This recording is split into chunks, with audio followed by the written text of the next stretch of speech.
Ruth గ్రంథంలో మనం ఆలోచించినట్లయితే 3వ అధ్యాయంలో మనకి ఒక విషయం కనబడుతూ ఉంటుంది.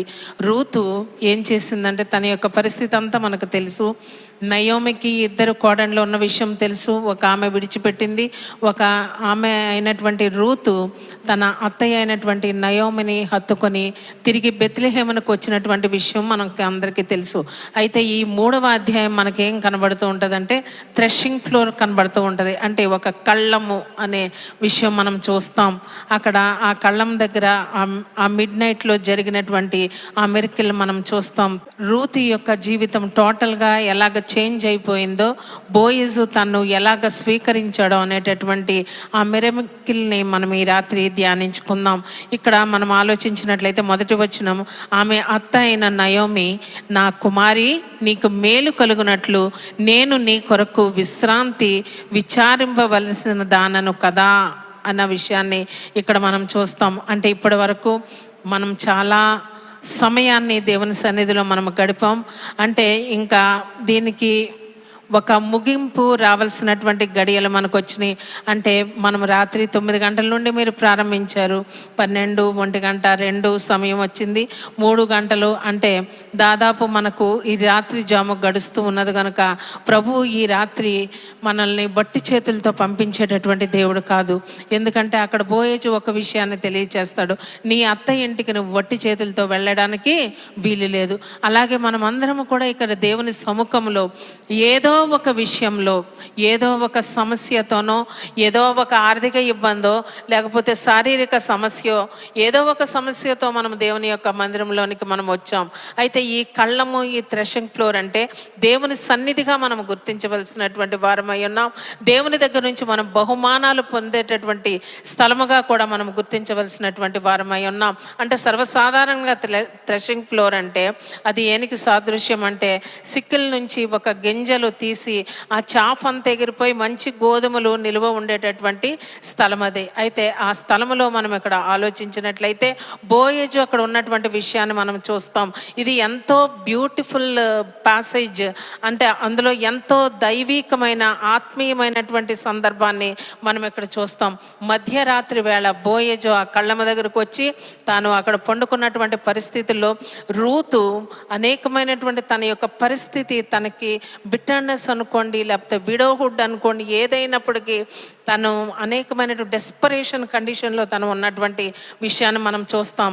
అత్త అయినటువంటి నయోమితో తన బెత్లెహేముకు వచ్చిన తర్వాత అత్త ఒక ఉపాయం చెప్పించి తన జీవితాన్ని, ఒక హిస్టరీని మార్చడానికి, తన జీవితంలో తన ఫ్యూచర్, తన డెస్టినీ మంచిగా మార్చబడ్డానికి ఒక మంచి ఉపాయం చెప్పినటువంటి విషయాన్ని మనం చూస్తాం.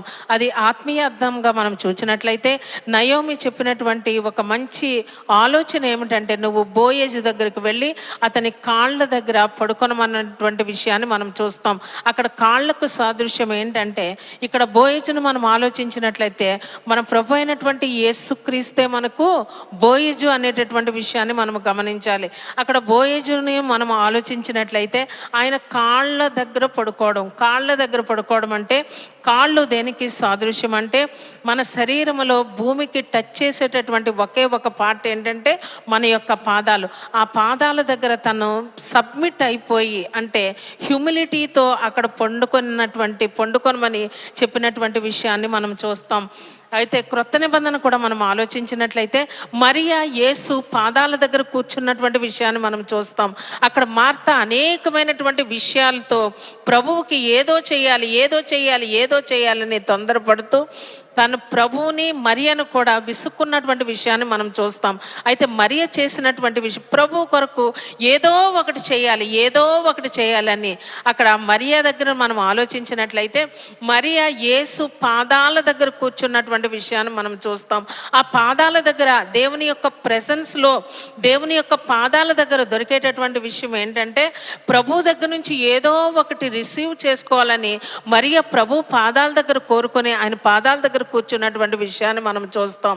అలాగే ఇక్కడ మనం ఆలోచించినట్లయితే రూతు కూడా చేస్తున్నటువంటి పని ఏంటంటే, తనకి ఇంకా ఎక్కడా హెల్ప్ దొరకదు, తనకి ఎక్కడ తన యొక్క ప్రొవిజన్ తనకు దొరకదన్న విషయాన్ని తను నిర్ణయించుకొని, తన యొక్క విడోహుడ్ని తను పోగొట్టుకోవాలంటే, తనకు యొక్క జీవితంలో మంచి జీవితం తనకు ప్రసాదింపబడాలంటే అది బోయజీ యొక్క పాదాల దగ్గర దొరుకుతుందని నయోమి ద్వారా తెలుపబడింది. తాను బోయజీ యొక్క పాదాల దగ్గర ఉన్నటువంటి విషయాన్ని మనం చూస్తాం.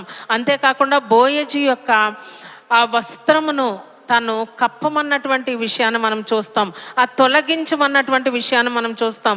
దాని యొక్క ఆత్మీయ అర్థాన్ని మనం చూసినట్లయితే, బోయజు ఆ సమయంలో అది హార్వెస్ట్ సీజన్ కనుక తను ఎంతో సంతోషముగా, ప్రభువా నీ యొక్క మంచితనానికి నీకు కృతజ్ఞతాస్తుతులు చెల్లిస్తున్నాను, నీవు ఇచ్చినటువంటి మంచి పంట కొరకు నీకు స్తోత్రం చెల్లిస్తున్నాను ప్రభా, కరువు కాలం వచ్చినప్పటికీ కూడా మమ్మల్ని కాపాడి ఈ థ్రెషింగ్ ఫ్లోర్లో నువ్వు అనుగ్రహించినటువంటి ఈ హార్వెస్ట్ నిమిత్తము, ఈ పంట నిమిత్తము నీకు కృతజ్ఞతాస్తుతులు చెల్లిస్తున్నానని తాను అక్కడికి వెళ్ళి, అంటే తన యొక్క వస్త్రాన్ని మనం ఆలోచించినట్లయితే తన కృతజ్ఞతతో కూడినటువంటి వస్త్రాన్ని ధరించినటువంటి విషయాన్ని మనం చూస్తాం.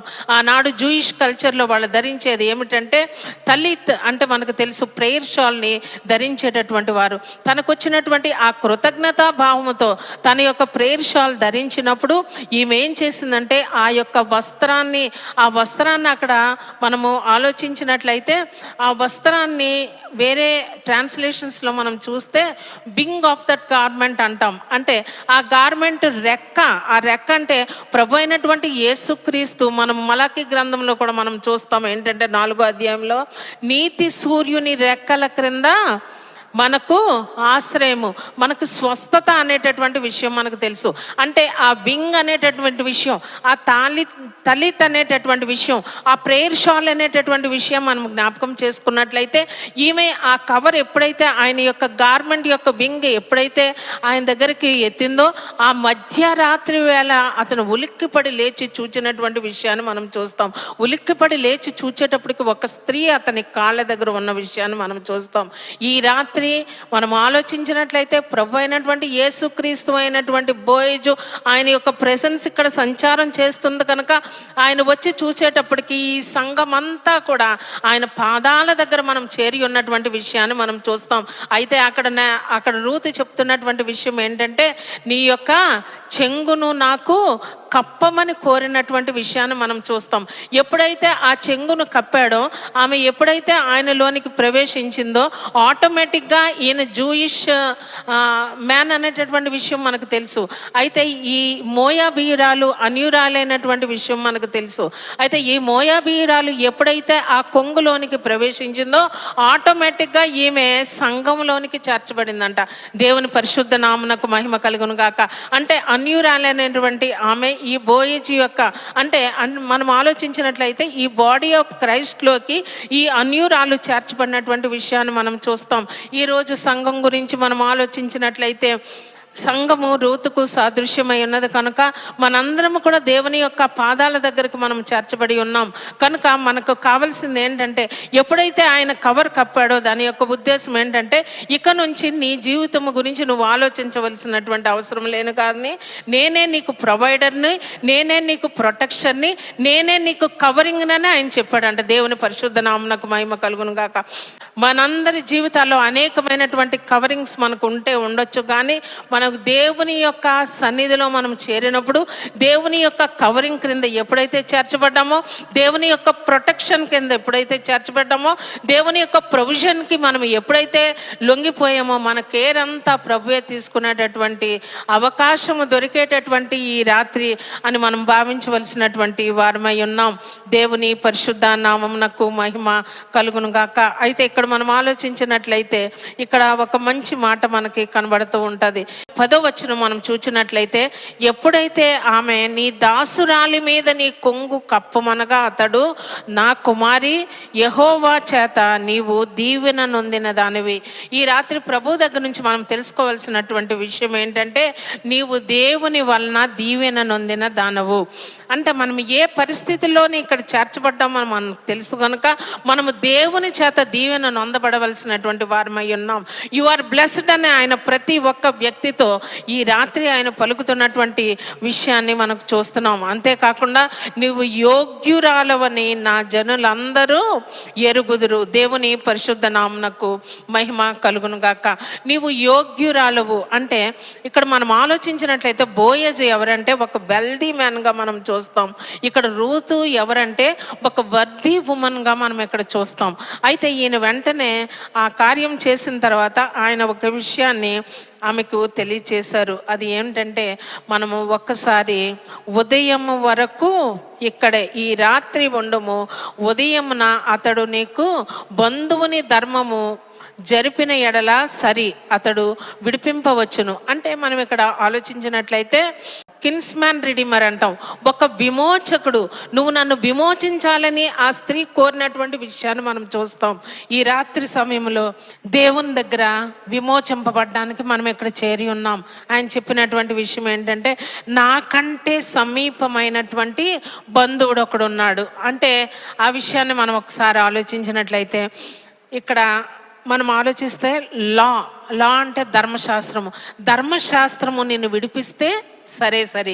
ఒకవేళ ధర్మశాస్త్రము నిన్ను విడిపించలేకపోతే తప్పక ఎవరు విడిపించాలంటే కృపయే విడిపించవలసినటువంటిది అయి ఉన్నదనే విషయాన్ని మనం ఇక్కడ జ్ఞాపకం చేసుకోవాలి. కృప అంటే ప్రభు అయినటువంటి యేసుక్రీస్తు. కృప బోయజుకు సాదృశ్యమై ఉన్నది.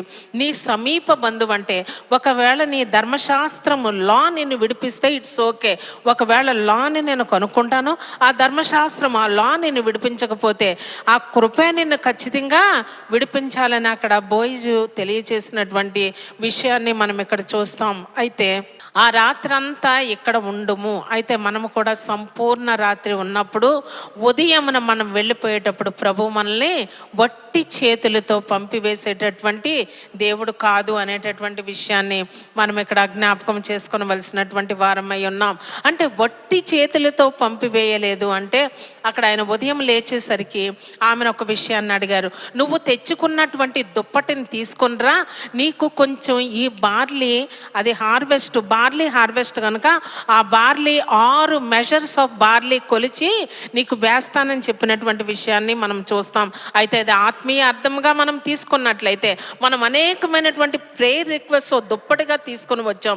కనుక ఈ రాత్రి ప్రభు ఒక మాట మన అందరితో చెప్తున్నారు. ఏంటంటే నువ్వు ఒకవేళ ఫైనాన్షియల్ ప్రాబ్లమ్స్తో నువ్వు స్ట్రగుల్ అవుతున్నావేమో, ఫిజికల్గా నువ్వు ఏదన్నా వ్యాధిగ్రస్తురాలుగా స్ట్రగుల్ అవుతున్నావేమో, లేకపోతే నువ్వు ఆత్మీయంగా స్ట్రగుల్ అవుతున్నావేమో, లేకపోతే నువ్వు ఏ రకంగా నీ స్ట్రగుల్స్తో నువ్వు ఇక్కడ ఎంటర్ అయ్యావో మాకు తెలియదు. కానీ నీ దుప్పటిని తీసుకొని పరవమని ఆయన అడిగినప్పుడు ఆ ఉదయమును లేచి రూత్ ఏం చేసిందంటే ఆ దుప్పటిని పరపగా ఆయన ఎన్ని చేశాడు, 6 మెజర్స్ ఆఫ్ బార్లీ వేసి ఆమె మీద పెట్టి తను పంపించేసినటువంటి విషయాన్ని మనం చూస్తాం.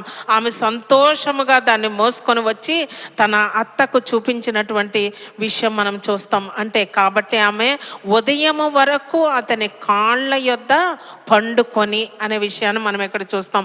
ఉదయము వరకు కాళ్ళ దగ్గర పండుకోవడం అంటే ఉదయం వరకు సంపూర్ణ రాత్రి అంటే ఉదయం వరకు మనము కూడా చేసేటటువంటి పని ఏంటంటే ప్రభు యొక్క పాదాల దగ్గర కూర్చుని ప్రభువా నాకు సహాయం చేయవా, ప్రభువా నాకు ప్రొవిజన్స్ ఇవ్వా, ప్రభువా నాకు ప్రొటెక్షన్ ఇవ్వా, ప్రభువా నువ్వు నన్ను విమోచించవా అంటే కిన్స్మ్యాన్ రిడీమర్ అన్న విషయం మనకు తెలుసు.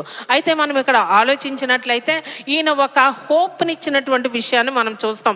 ఈ బోయజు ఎవరు అనేటటువంటి విషయాన్ని మనం ఆలోచించినట్లయితే కొంచెం ముందుకి యెహోషువ గ్రంథంలోనికి మనం వెళ్ళినట్లయితే అక్కడ యెహోషువ 2వ అధ్యాయంలో మనకు ఎవరు కనబడుతున్నారంటే రాహాబ్ అనేటటువంటి వేశ్య మనకు అక్కడ కనబడుతూ ఉంటుంది.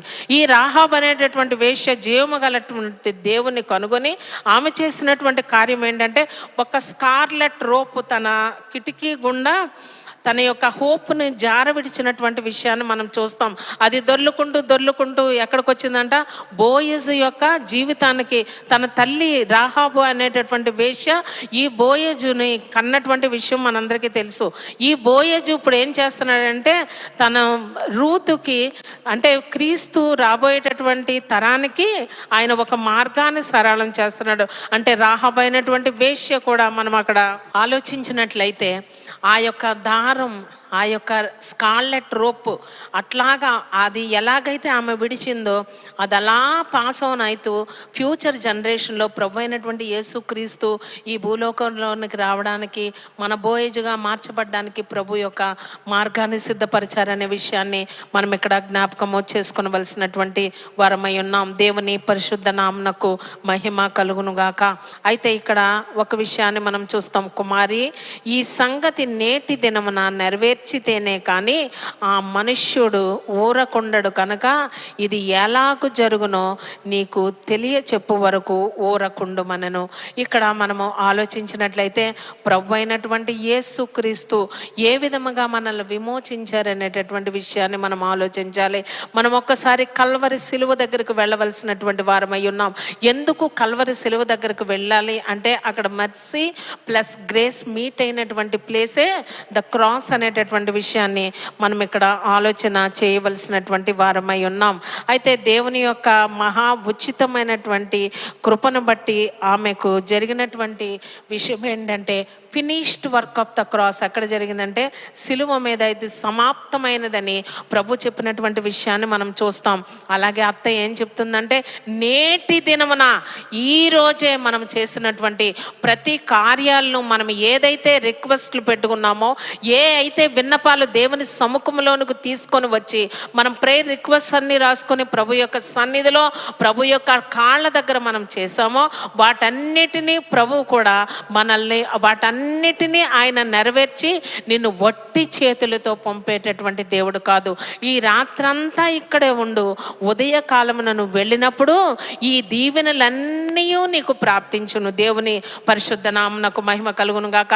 ఏ అవసరాలతో వచ్చావో తెలియదు, బిడ్డల అవసరాలు, ఫ్యామిలీ సర్కమ్స్టాన్సెస్ బాగోలేవో, లేకపోతే బ్రోకెన్ రిలేషన్షిప్సో, లేకపోతే బ్రోకెన్ ఫ్యామిలీసో, లేకపోతే వ్యక్తిగతంగా చితికిపోయావేమో, లేకపోతే మానసికంగా నువ్వేమైపోయావో ఎవరి విషయం వాళ్ళకే తెలుసు కనుక ప్రభు ఏం చేస్తున్నారంటే మనందరితో ఈ రాత్రి చెప్తున్నారు ఏంటంటే ధర్మశాస్త్రము నెరవేర్చలేనిది మన విమోచకుడైనటువంటి ప్రభు అయినటువంటి యేసుక్రీస్తు ద్వారా మనము సమస్తము పొందగలమనేటటువంటి విషయాన్ని మనం ఇక్కడ జ్ఞాపకము చేసుకొనవలసినటువంటి వారమై ఉన్నాం. ఎందుకంటే ఇక్కడ ప్రభువు చెప్తున్నటువంటి విషయం ఏంటంటే ప్రభు అయినటువంటి యేసుక్రీస్తు తిరిగి రానై ఉన్నప్పుడు ఆ యొక్క బుధమైనటువంటి సంఘము ఎత్తబడవలసింది. అయితే మనం ఒక్క విషయాన్ని మనం జ్ఞాపకం చేసుకోవాల్సింది ఏంటంటే రూతు అంటే సంఘానికి సాదృశ్యం గనుక ఆ సంఘము దేవుని యొక్క పాదాల దగ్గర దేవుని చెంత మనము నిలవలసినటువంటి వారమై ఉన్నాం. రెండవదిగా మనం ఆలోచించినట్లయితే సృష్టి యావత్తు కూడా విమోచన కొరకు మూల్గుతుంది అన్నటువంటి విషయాన్ని మనం జ్ఞాపకం చేసుకోవాలి.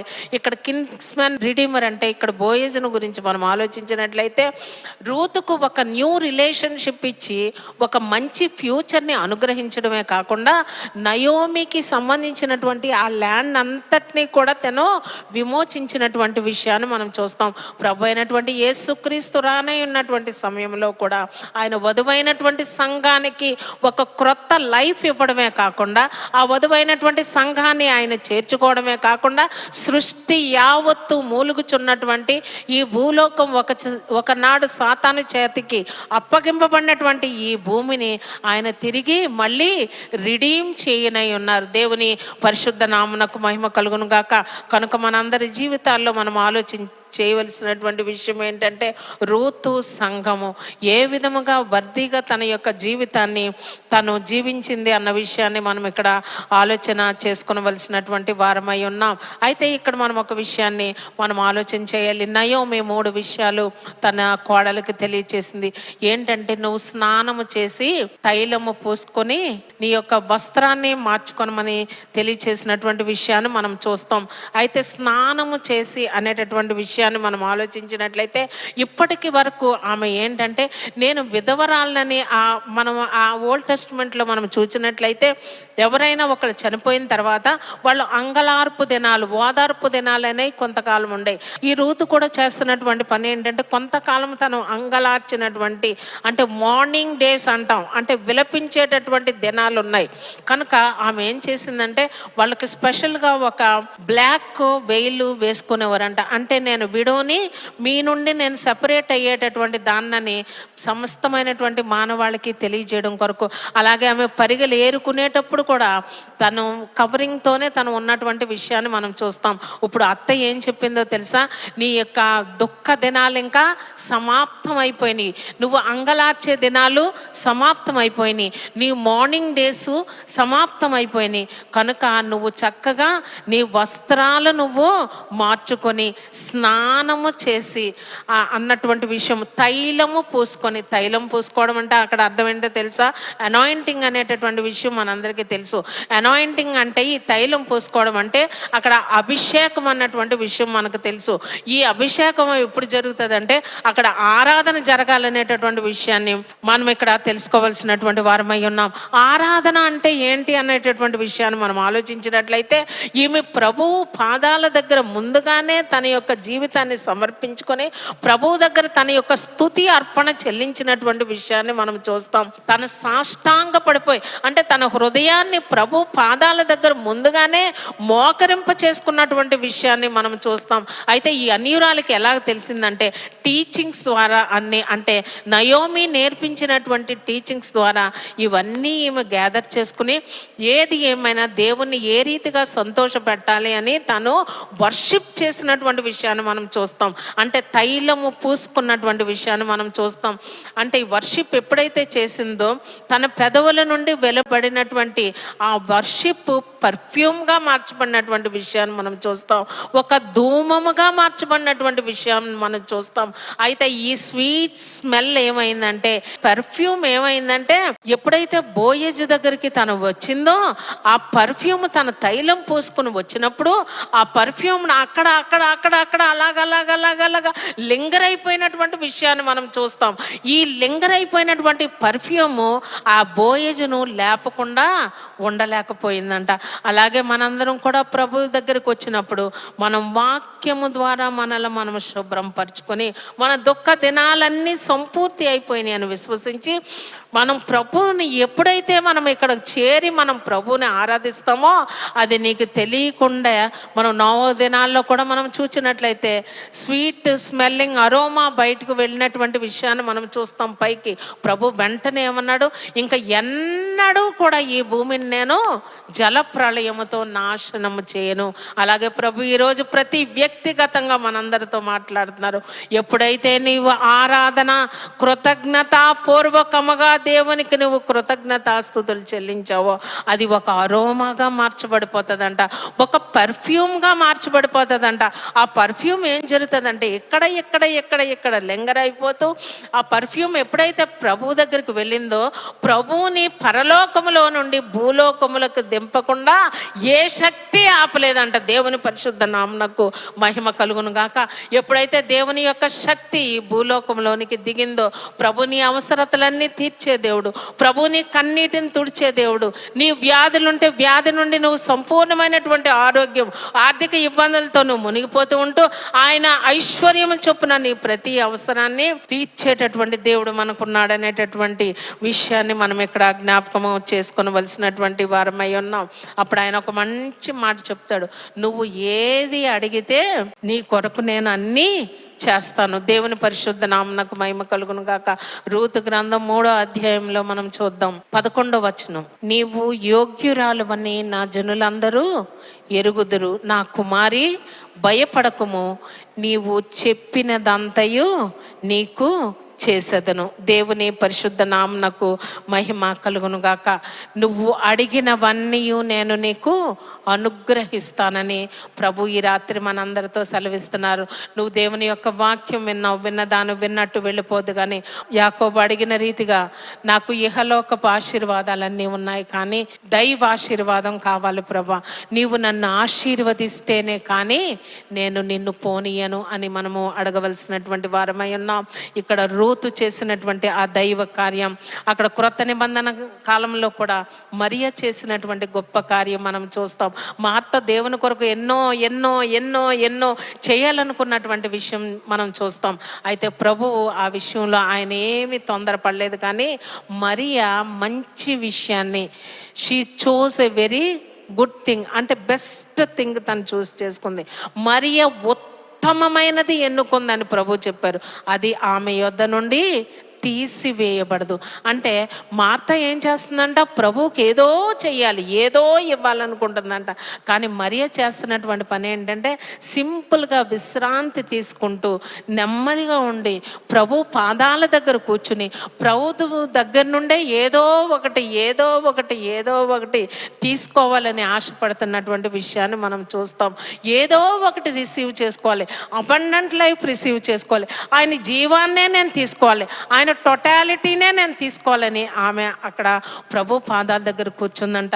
ఈ రాత్రి మనం ఊరికే ఈ ప్రదేశంలోనికి మనం రాలేదు, కానీ ప్రభు యొక్క సన్నిధిలో మనం ఆయన కాళ్ళ దగ్గర ఆయన ప్రెజెన్స్లో మనం కూర్చున్నాము కనుక మనం వట్టి చేతులతో వెళ్ళడానికి వీలులేదు. ఎందుకంటే ప్రభు అయినటువంటి యేసుక్రీస్తు కూడా మీరు ఉపవాసం ఉండి ఇప్పుడు నేటికి 3 దినములైంది, మిమ్మల్ని వట్టి చేతులతో పంపివేయటం నాకు ఇష్టము కాదు అని సువార్తల్లో చెప్పినటువంటి విషయాన్ని మనం చూస్తాం. ఈ రాత్రి దేవుని యొక్క సముఖంలోని మనం ప్రవేశించాం, వాక్యం విన్నాం, మనము దేవుణ్ణి ఆరాధన చేసాం. ఆ ఆరాధన దేవునికి ఒక స్వీట్ సేవర్, అంటే ఒక పర్ఫ్యూమ్గా ఎక్కడ అలా లింగర్ అవుతూ దేవుని తాకగలిగినటువంటి పరిస్థితుల్లోనికి మన ఆరాధన మనం చేయవలసినటువంటి వారమై ఉన్నాం. నీ పూర్ణ హృదయంతో నువ్వు ఎప్పుడైతే ప్రభువుని నువ్వు ఆరాధన చేసావో పరలోకములో ఆయన ఉండడానికి ఆయనకు వీలు లేదంట. వెంటనే ఆయన భూమి మీదకి ఆయన దేవుని యొక్క దూతల్ని డిస్పాచ్ చేసేస్తాడంట. దేవుని పరిశుద్ధ నామమునకు మహిమ కలుగును గాక. ఆయన భూమి మీదకి ఆ కార్యం, నా బిడ్డ నా కొరకు ఎలుగెత్తి మొరపెడుతూ ఉంది, ప్రార్థన చేస్తూ ఉంది, నా కాళ్ళ దగ్గర కూర్చుంది, నన్ను బ్రతిమలాడుతూ ఉంది, నాకు స్తుతి ఆరాధన చేస్తుంది కనుక మీరు డిస్పాచ్ అయిపోండి అని ఆయన ఏంజలిక్ హోస్ట్ని భూమి మీదకి ఆయన డిస్పాచ్ చేసేస్తారంట. అంతేకాకుండా నువ్వు చేసేటటువంటి వర్షిప్ ఆయన హృదయమును ఎప్పుడైతే తాకిందో ఆయన పరలోకములో నుండి భూలోకానికి దిగివచ్చి ఆయన భూ సంబంధమైనటువంటి మన కార్యాలన్నీ ఆయన మన కొరకు నెరవేర్చుటకు శక్తిమంతుడు అని మనం విశ్వసించవలసినటువంటి వారమై ఉన్నాం. ఈ రాత్రి సమయంలో ఈ సంపూర్ణ రాత్రి అని మనం దేవుని సన్నిధిలో ఉన్నాం. ఈ రాత్రి అంతా దేవుని సన్నిధిలో మనం ఖర్చు పెట్టాం. దేవుని యొక్క వాక్యం విన్నాం. దేవుని యొక్క వాక్యము వినటం మాత్రము కాక విని విడిచిపెట్టేసేటటువంటి వారు కాకుండా ఆ విన్నటువంటి వాక్యముని ఎప్పుడైతే మన హృదయంలోనికి మనం తీసుకున్నామో, ఎప్పుడైతే మన హృదయంలోనికి రిసీవ్ చేసుకున్నామో అది కన్సెప్షన్ జరిగిపోతుంది. ఎప్పుడైతే కన్సెప్షన్ జరిగిపోయిందో తప్పక అది జన్మనివ్వక మానదు. అంటే మీరు అనేకమైనటువంటి ప్రేయర్ రిక్వెస్ట్ అనేక దినాల నుంచో నెలల నుంచో పెట్టుకొని వచ్చారేమో నాకు తెలియదు, కానీ ఈ రాత్రి ప్రభు మనందరితో మాట్లాడారు. ఏమిటంటే ఎప్పుడైతే నువ్వు విశ్వసించావో, నువ్వు చూచి నమ్మిన దానికంటే చూడక నమ్మిన వాళ్ళు ధన్యులు. దేవుని పరిశుద్ధ నామమునకు మహిమ కలుగును గాక. నువ్వు ఒక విషయం కొరకు ప్రార్థన చేసినప్పుడు అది జరిగిపోయిందనుకో, అన్యులు నమ్ముతారు, నువ్వు నమ్ముతావు. కానీ చూడక ముందే నువ్వు నమ్మినట్లయితే అది మేనిఫెస్టేషన్ నీకు జరిగి తీరుతుంది. కనుక మనకు దేవుడిచ్చినటువంటి ఆ విశ్వాసాన్ని బట్టి విశ్వాసపు కన్నుతో లేని వాటిని ఉన్నట్టుగా మనం చూడవలసినటువంటి వారమై ఉన్నాం. ఎప్పుడైతే నువ్వు విశ్వసించావో నీ విశ్వాసాన్ని ఎన్నడూ మునిగిపోనివ్వదు. కానీ ఆ విశ్వాసము యొక్క లక్షణం ఏంటంటే ఫ్లోట్ అవుతూ ఉంటుందంట, అది మునిగిపోదంట. కనుక నీ విశ్వాసముతో నువ్వు చేయాల్సినటువంటి పని ఏంటంటే, ప్రభువా నువ్వు నా కొరకు కార్యం చేసావని ముందుగానే నువ్వు కృతజ్ఞతాస్తుతులు చెల్లిస్తే ఆ బోయజు ఆ థ్రెషింగ్ ఫ్లోర్ దగ్గర కృతజ్ఞతాస్తుతులు చెల్లిస్తున్నాడంట. ప్రభువా మంచి హార్వెస్ట్ ఇచ్చావు, నీ కృతజ్ఞతాస్తుతులని ఎప్పుడైతే చెల్లించాడో తన జీవితం టోటల్గా మారిపోయిందంట. రూతు తన జీవితంలో ఎంటర్ అవ్వడానికి, ఒక సంఘాన్ని తను సంపాదించుకోవడానికి, ఒక స్త్రీని తను సంపాదించుకోవడానికి, ఆమె ద్వారా దావీదు క్రీస్తు రావడానికే ఆయన మూల కారకుడైనటువంటి విషయాన్ని మనం చూస్తాం. ఈరోజు కూడా మరి మన ప్రభు అయినటువంటి యేసు క్రీస్తు కూడా స్పిరిచువల్గా ఆలోచిస్తే మన బోయేజ్ అయి ఉన్నాడు కనుక మనం దేవుని పాదాల దగ్గరకు వచ్చాము కనుక ఆయనకు కృతజ్ఞతాస్తుతులు చెల్లిస్తాం. అక్కడ మనం ఆలోచించినట్లయితే రూతును విడిపించుటకు బోయజు సమర్థుడై ఉన్నాడు. అక్కడ బోయజు ఎప్పుడైతే ఆమెను తన భార్యగా స్వీకరించాడో, ఆమెకు వెంటనే ప్రొవైడర్గా మార్చబడిపోయినటువంటి విషయాన్ని మనం చూస్తాం. ఆమెకు రక్షణ కలిగినటువంటి విషయాన్ని మనం చూస్తాం. అలాగే ప్రభు అయినటువంటి యేసుక్రీస్తు ఈరోజు మనకు కూడా ఆయన రక్షణ అనుగ్రహించారు. ఆ సాల్వేషన్ యొక్క ప్యాకేజీలో ఏమేమి ఉన్నాయో తెలుసా? డెలివరెన్స్ ఉంది, హీలింగ్ ఉంది, ప్రాస్పెరిటీ ఉంది. అన్ని విషయాలు నీకు ఏ ఏరియా కావలిస్తే ఆ ఏరియా అన్నీ కూడా ఆ సాల్వేషన్ ప్యాకేజీలో మనకు అన్నీ లభ్యమవుతున్నాయి. కనుక ఈ రాత్రి ప్రభు మనందరితో మాట్లాడారు.